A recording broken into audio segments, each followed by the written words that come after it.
Foram muitos anos, ele em Paris, eu em Madrid, depois no México, e a gente se reencontrando o mundo afora. Eu lembro que ele me pedia para traduzir os contos de As Armas Secretas. Naquele tempo não tinha celular, não tinha internet, se comunicar era complicado. E todo mundo que eu oferecia o livro dizia que já tinha sido traduzido no Brasil. Não tinha. Em 91, 92, finalmente uma amiga editora me pediu uma sugestão. Eu sugeri As Armas Secretas. Ela disse que já tinha tradução, eu falei que não. E ela me ligou, não tinha. E eu fiz a tradução, maravilhado com a tradução. E com uma dor forte no peito de não poder ligar para o Cortázar e dizer: Júlio, cumpri.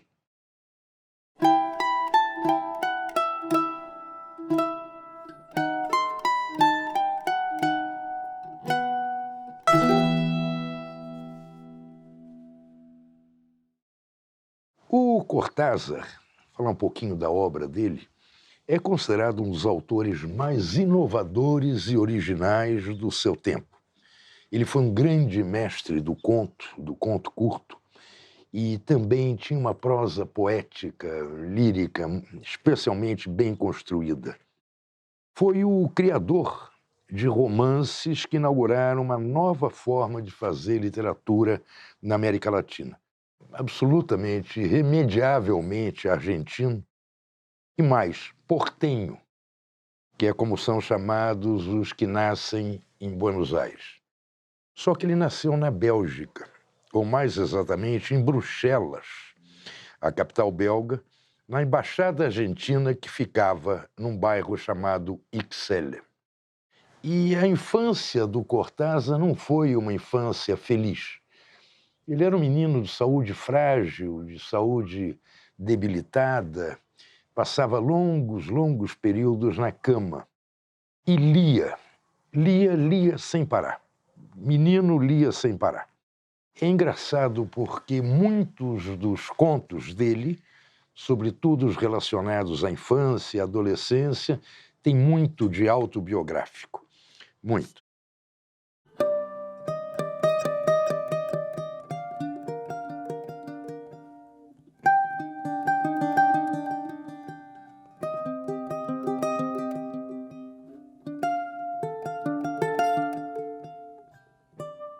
Em 1963, ele foi pela primeira vez a Cuba, convidado para integrar o júri do Prêmio Casa de las Américas, que na época era o prêmio mais importante da América Latina.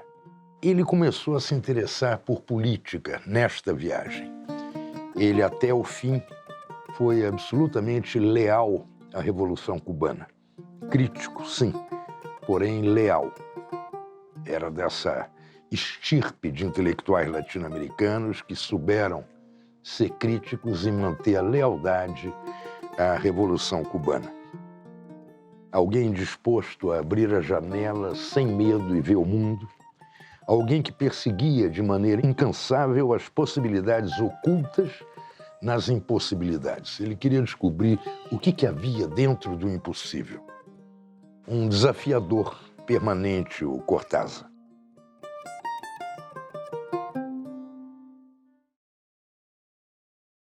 O livro mais conhecido dele é Rayuela, o Jogo da Amarelinha, e que permite várias leituras. Ele mesmo desarma e rearma o livro, e o livro termina com uma espécie de guia. Volta para o capítulo tal, daí pula para o capítulo tal. É um livro fascinante. O nome do livro era intrigante, O Jogo da Amarelinha. A capa era meio estranha, mas o nome do autor, Júlio Cortázar, não chamava atenção, a não ser nos círculos mais restritos da literatura. Era um autor praticamente desconhecido. Ele tinha acabado de fazer, 2 dias antes, ele tinha acabado de fazer 49 anos de vida.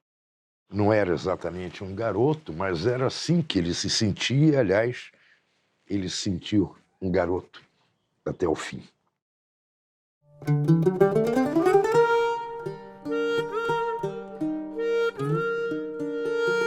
A maioria dos compradores do Rayuela, no seu lançamento, era formada por jovens que nunca tinham ouvido falar do autor.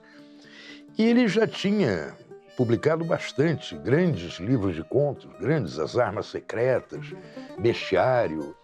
Aquela primeira edição foi de 5.000 exemplares, uma ousadia do sempre ousado editor Francisco Porrua, um catalão que dirigia a então gloriosa Sudamericana, na época a mais prestigiada editora não só da Argentina, mas de toda a América do Sul. Para a surpresa geral, aquela edição de 5.000 exemplares se esgotou rapidinho.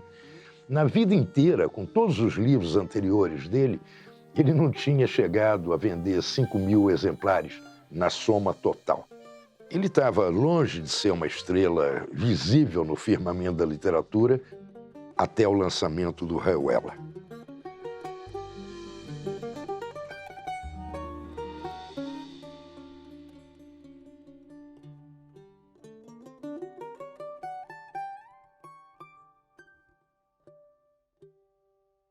Quando surgiu o Rayuela, houve uma coincidência, o Jogo da Amarelinha, na literatura de toda a América Hispânica.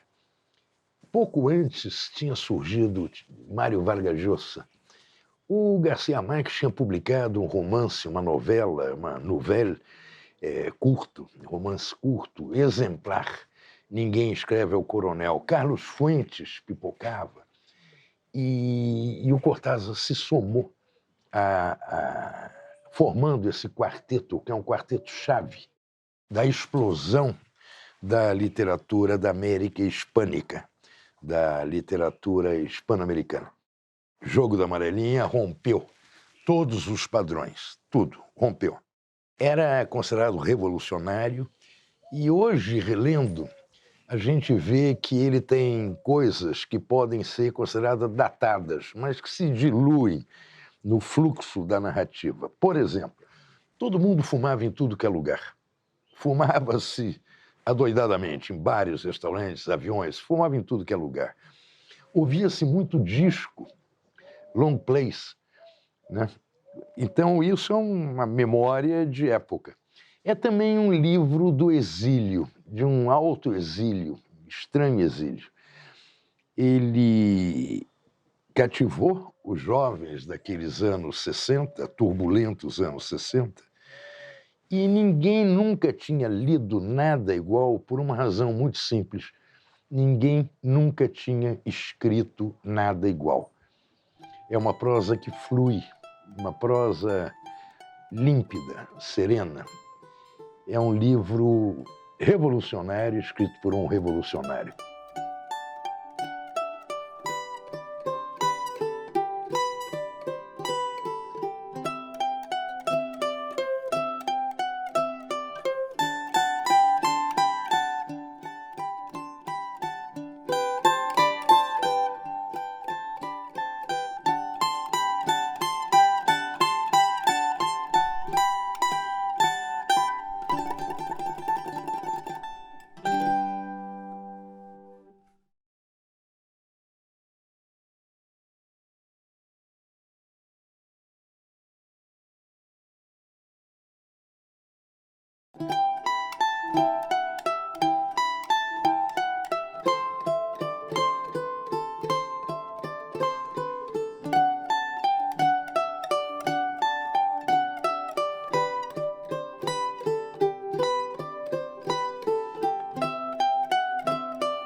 Eu tive a felicidade de conhecer o Cortázar de maneira acidental. 73 foi. Uma noite eu morava em Buenos Aires e o Eduardo Galeano me marcou um encontro comigo num café, onde a gente se reunia e onde estava outro grande escritor argentino, Osvaldo Soriano. Tudo muito misterioso, ele nos levou para um hotel em cujo bar estava o Júlio Cortázar. Eu me lembro que eu quase não falei. O Cortázar contava histórias, ria, perguntava muito da Argentina, que tinha voltado à democracia depois de anos e anos de ditadura. Em setembro de 76, eu tive de sair da Argentina, fugi literalmente, com minha mulher, a Marta, e com meu filho, que na época tinha 8, 9 meses. Não pude ficar no Brasil e fui para Madrid. A Madrid daquele tempo era uma Madrid ainda franquista. O ditador tinha morrido em novembro de 75, mas a cidade continuava cinza, cidade de velhos. E eu estava muito triste, muito melancólico, mal. E o Galiano também tinha saído fugido da Argentina, se exilou numa cidadezinha perto de Barcelona. E em janeiro, fevereiro de 77, o Eduardo me ligou dizendo: olha, o Cortázar está em Madrid, procura ele, vai ser legal para você. E eu liguei, para minha surpresa, ele lembrava de mim, lembrava mais ou menos daquele encontro em Buenos Aires, o jovem brasileiro, na época eu tinha 24 anos, e tinha lido coisas que eu tinha publicado, alguns contos, alguns artigos e tal. Fomos para o bar do Hotel Palace, que ficava num subterrâneo. Por que ele me levou nesse bar? Porque era o bar do Buñuel, onde o Buñuel inventou a receita dele do martini seco. Eu lembro que era 1 e pouco da tarde, tomamos martini seco no bar do Buñuel, e o Cortázar perguntava muito como é que eu estava, se eu estava precisando de alguma coisa, que ele me achava abatido e tal. Sensibilidade, generosidade. A gente conversou até umas 3 da tarde, hora que madrilenho almoça. Ele tinha um almoço, eu voltei para minha casa, e na hora que eu ia embora, ele perguntou, ele sabia que eu tinha um filho, que idade meu filho estava. E eu falei, está com 1 ano e pouco, 1 ano e 3 meses, 1 ano e 4 meses. E ele falou, por que você não aproveita o fim de semana e vai até Ávila? Ávila é uma cidade clássica e que tem uma catedral importante. Eu achei estranho o Cortázar, que era um homem que não tinha religião nenhuma, sabia, a gente tinha conversado disso, ele achou, entendeu o meu estranhamento e falou, é que nessa época do ano chegam as cegonhas que vêm dos países Tchecoslováquia, Hungria, da Europa Central, e vêm buscar o sol em Ávila. E o Felipe vai gostar, seu filho vai gostar de ver cegonha. Eu nunca tinha visto uma cegonha na vida, nem minha mulher, e o meu filho menos. Eu lembro que a gente sentou num café na praça, em frente da Catedral de Ávila, e víamos cegonhas formando ninhos no telhado da catedral, uma coisa inesquecível que iluminou aquele inverno espanhol triste do meu primeiro ano de desterro na Espanha.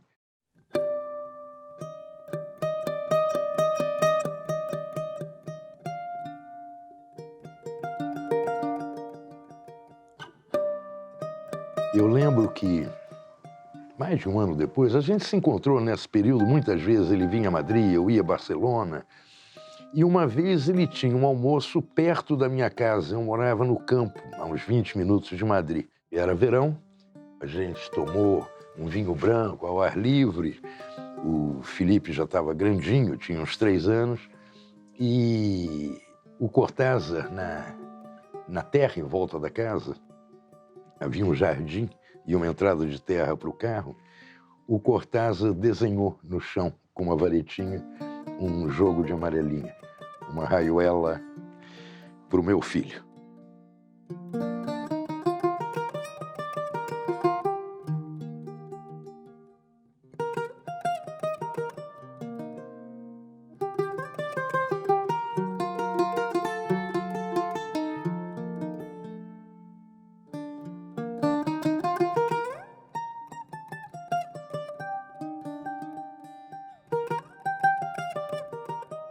Foram muitos anos, ele em Paris, eu em Madrid, depois no México, e a gente se reencontrando o mundo afora. Eu lembro que ele me pedia para traduzir os contos de As Armas Secretas. Naquele tempo não tinha celular, não tinha internet, se comunicar era complicado. E todo mundo que eu oferecia o livro dizia que já tinha sido traduzido no Brasil. Não tinha. Em 91, 92, finalmente uma amiga editora me pediu uma sugestão. Eu sugeri As Armas Secretas. Ela disse que já tinha tradução, eu falei que não. E ela me ligou, não tinha. E eu fiz a tradução, maravilhado com a tradução. E com uma dor forte no peito de não poder ligar para o Cortázar e dizer: Júlio, cumpri.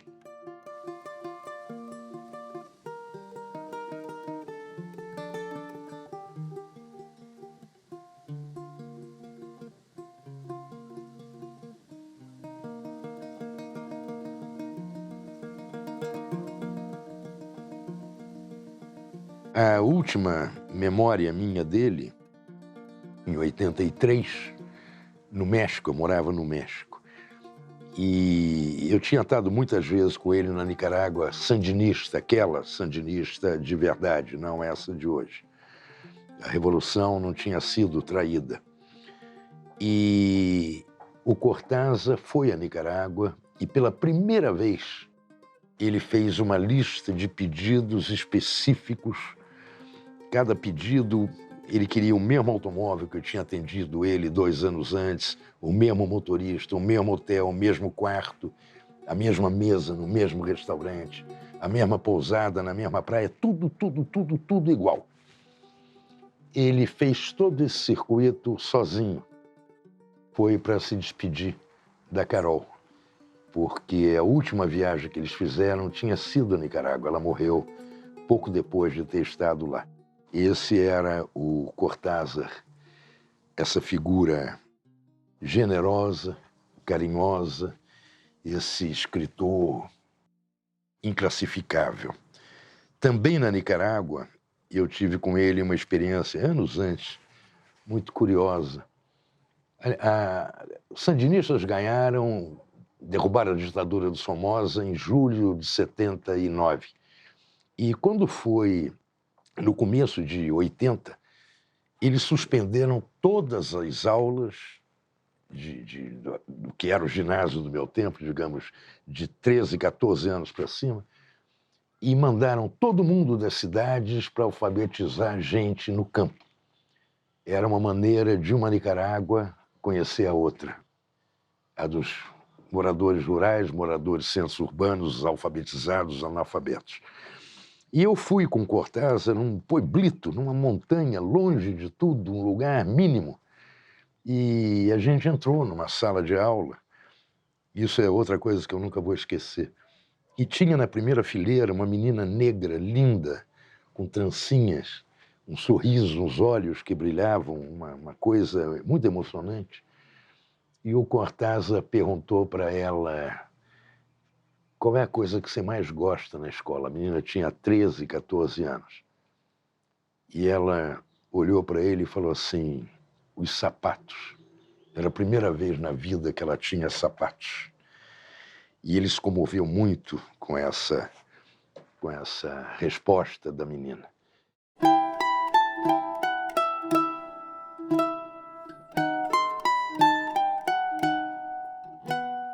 Eu vou lembrar dele para sempre. A generosidade dele, o carinho dele, ele andando por Paris, indicando lugares, ele falando de músicos de jazz, ele era apaixonado por jazz, sabia tudo de jazz, perguntando aos amigos nossos, amigos em comum, sempre interessado, sempre disposto e mais, sempre disponível. Eu conheço muita gente, muitos exilados argentinos, uruguaios, chilenos, que ele apoiou, às vezes emprestando dinheiro, um empréstimo, na maior parte das vezes sem volta, mas principalmente com calidez, com calor humano. Era um homem divertido e que tinha um olhar que não era triste, era um olhar ingênuo. Era um homem solidário, ingênuo e íntegro. Esse foi meu amigo Júlio Cortázar, que tem um conto curtinho, que para mim é das melhores histórias de amor que eu li na minha vida. Diz mais ou menos o seguinte: e depois de tudo o que fizeram, eles tomam banho, se vestem, ela se maquia, ele ajeita a gravata, saem do quarto e voltam a ser o que não são. Para ele, os dois só existiam no amor.